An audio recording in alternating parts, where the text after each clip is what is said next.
கண் கலங்கினார். உனக்கா இந்திரா இந்த நிலை என்றார். ஆம் சுவாமி என்றான் தேவேந்திரன். உபாயம் சொன்னார் மகரிஷி. இந்திரா, மனச்சோர்வை நீக்கும் ஒரே வழி சிவ பூஜை. பூலோகம் செல்க, அங்கே சிவ பூஜை செய்க.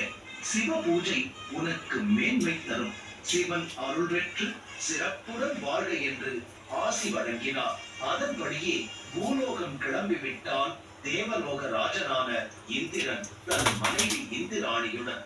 பூலோகம் வந்து காசி விஸ்வநாதரை தொழுது பல திருத்தலங்களை வழிபட்டு தெற்கு நோக்கி பயணித்த அவர்கள் இங்கே அமர்ந்திருந்த மருதங்காட்டை இந்த ஆலயத்தில் வழிபடுபவர்கள் எண்ணியது எண்ணியபடியெல்லாம் அமையப் பெற்று சுகமாக வாழ்வார்கள் என்ற வரத்தையும் அளிக்கிறேன் என்றார் ஈசன் புரந்தரீஸ்வரர்.